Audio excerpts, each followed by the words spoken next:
infusion. My journey began in the summer of 2016.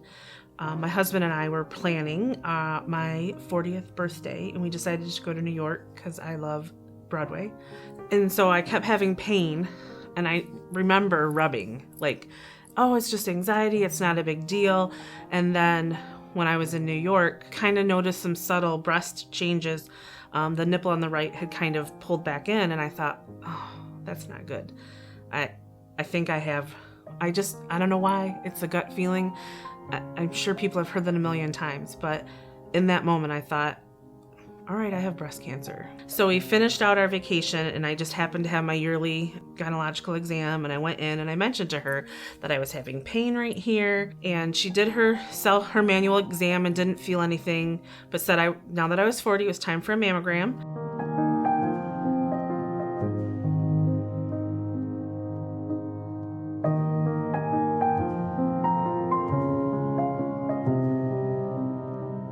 So I went by myself, and they did the mammogram, and I went to sit in a room, and the ultrasound technician came in and pulled me into the next room, and she's like, okay, I'm gonna get you all set up, and then the radiologist will be in to do your biopsy. And I said, what do you mean?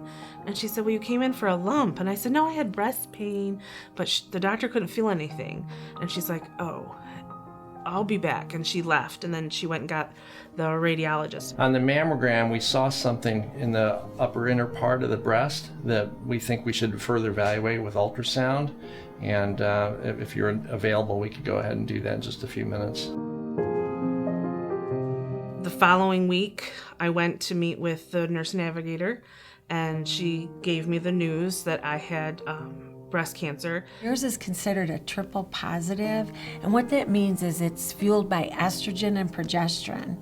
And then 1 in 5 breast cancers have a protein on it that is more active on that cell, and that's called HER2/neu. And you also have that HER2/neu positive. Hi, Sandy Kingsley. I'm here for an infusion. I was diagnosed in August of 2016. I actually just felt like a lump in my breast and kind of just let it go because, I don't know, I was in school, I was finishing up my bachelor's in social work and had a month left. I was doing an internship and I didn't think much of it. I don't have a family history of breast cancer. And then by August, it started to kind of hurt. Initially, my primary care sent me for a mammogram and an ultrasound, biopsy, and so forth. And so initially I was diagnosed triple negative. I did my radiation, and then they started me on Herceptin, which is a targeted therapy. And I was then in remission and feeling great. I do Taekwondo, so I went back to my Taekwondo and got my black belt in Taekwondo the next year. And I went back to school, and I did an 11-month of my master's in social work. And again, feeling great. I walked across the stage and got my master's degree. And then that night, I woke up dizzy, nauseous, fell, hit my head, went to the hospital, and that's when they did some routine CAT scans and found it in my lungs and in my liver. I had an MRI because I was still waking up dizzy and nauseous, and they found it in my brain as well. When I first went through breast cancer, I thought this is easy, actually. I never thought that I'm gonna die from this disease.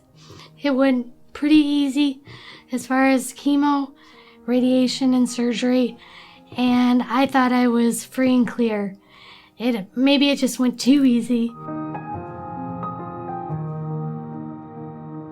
The thing about breast cancer is it's not one disease, it's a whole host of diseases. Okay. So our goal is to choose the best treatment for your particular disease. Right. And to that light, we did present your case at our tumor board. Okay. Tumor board is made up of a panel of people who all take part in breast cancer. Okay. Medical oncologist and radiation oncologist and pathologist, and we looked at all of our biopsies and our images. Okay. We came up with a plan.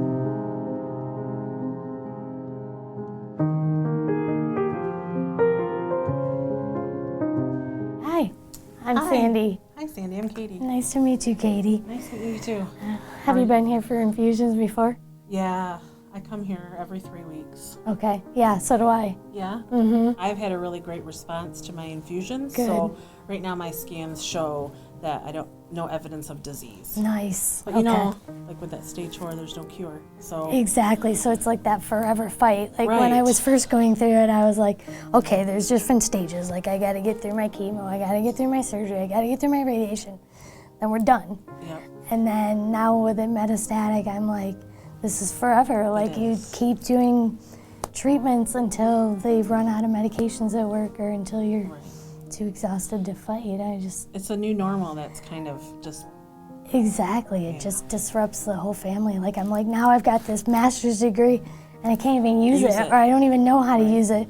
Because it's like, how do you apply for a job and go, well, I also need, so-and-so sick days so that I can get my infusions, and I need these days so I can get scans. And when I did my intake for my breast cancer with my nurse navigator, she mentioned a program called It's a Breast Thing. Have you heard of that? no, what is that? Here it is. So it's a Okay. breast thing. It is a nonprofit that offers grants to help with women with some of their financial issues with, Oh with man, breast that would cancer. be fantastic. Oh, that's But I've heard really great things about the program. They help Okay. residents of Clinton, Eaton, Ingham, and Shiawassee County. perfect.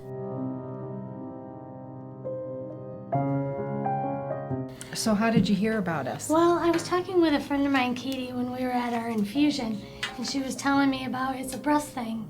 My expenses, even with private insurance, are like $1,000 for every infusion.